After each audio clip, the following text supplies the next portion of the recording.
You guys, it's another Monday. We made it. Oh wait. Oh, this is. We really didn't bad. make it.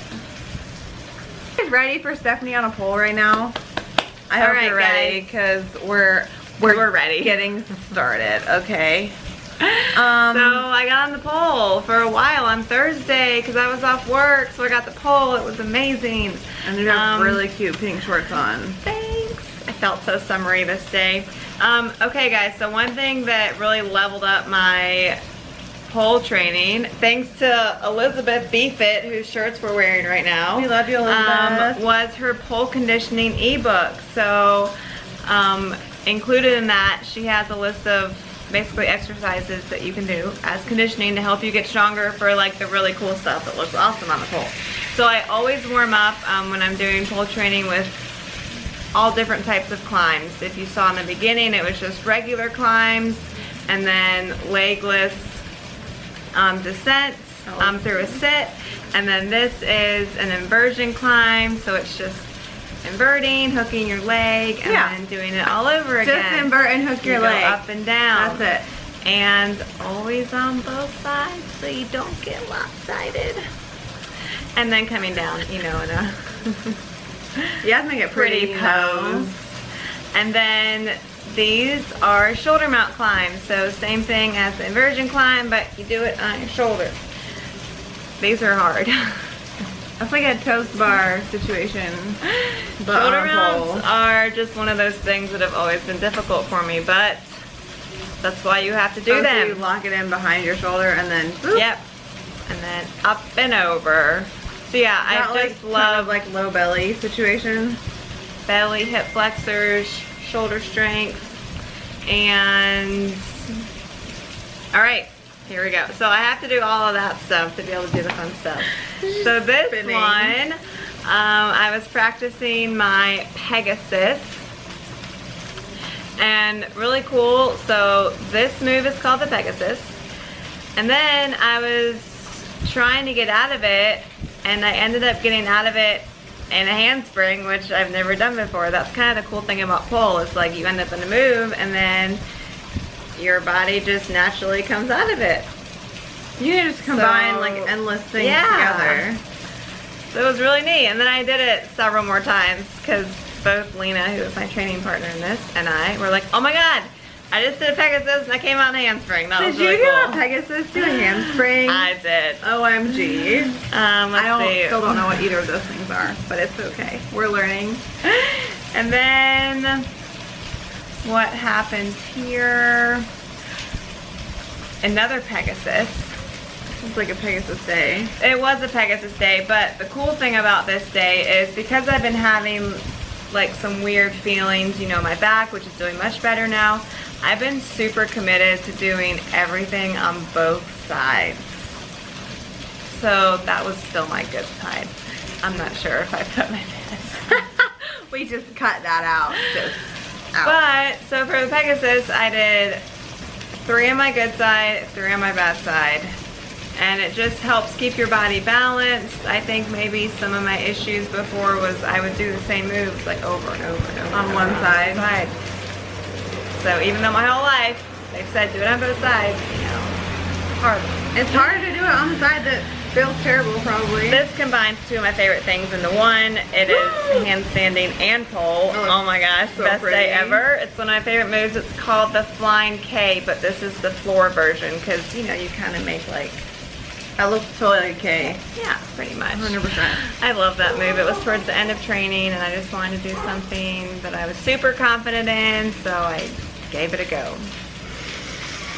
Here's Tiana. Here we are. You guys, I got to bend my knee this week, which was great after How's it feeling? Not bending it. Look at that. Look at that. It's bending. It looks like a knee. It's doing pretty good. It's not perfect. It's still a little swollen. So I'm considering doing another PRP injection before I get back into full-fledged training, just to see if we can't get any more of the swelling down. It does look better though. It looks way better, and I can actually, like, you'll see in a second, just my range of motion. I didn't realize how limited my range of motion was before because I just kind of kept pushing through, but with all that fluid in there, I couldn't bend my knee very far. I don't know how I was ever squatting with it, but I guess we just you were did. just ignoring it. Whoopsies. You were like, I'm done. We'll drop the weight. So you guys, literally it's been years since I've been able to squat with my feet together, and I thought I had like some sort of anatomical, like, I don't know, something was weird or wrong. But I think it was just because I had freaking fluid on my knee this entire time. By the way, that's really hard. These are super hard. Squatting with your feet together is very challenging. And then, so I'm using the weight as a counterweight, so then I bring it closer to me to try to make it harder, and I almost fall over backwards. But that's like the You've whole been point. like, turtle, turtle, turtle. So we don't have that shot, sorry guys. it looks pretty. I was really happy with that. It looks really good. And I think all of this footage is from one training session because, truth be told, I was terrible at filming this week. So Anthony let me loose in the gym on Thursday. He let me program my own workout, so I'm really sore today.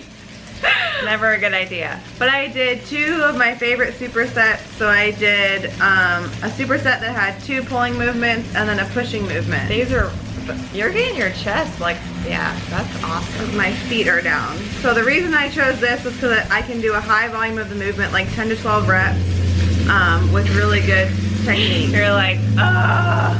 Yeah, it gets hard. I don't know. I'm sure some people are better than chest to bars than I am, but that's really hard movement for me. So I did 12 chest to bars and then 12 these renegade really rows or 6 on each side. And the point of this style is to do each movement until almost failure. So 12 was pretty much the max I could do on chest to bar. This, I probably could have gone a little heavier, but this was, for me, it was perfect. You look cute though. Thank you.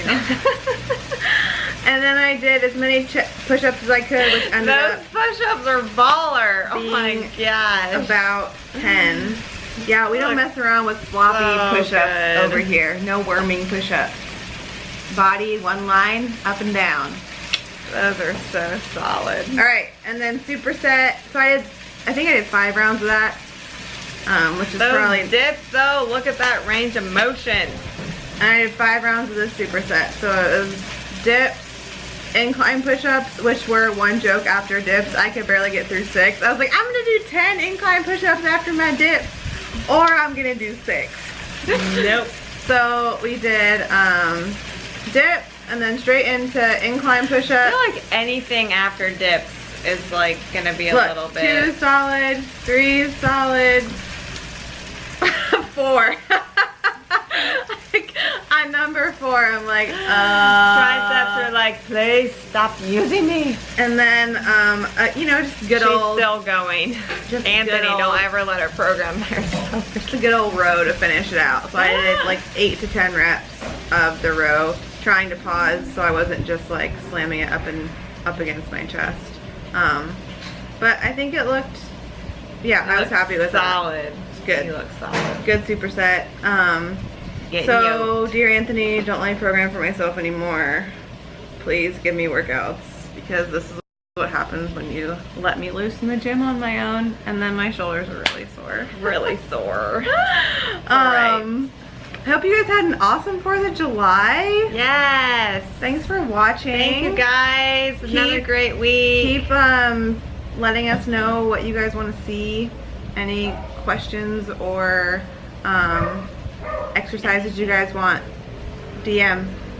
Slide in those DMs, Kay. Mwah. Mwah. Bye.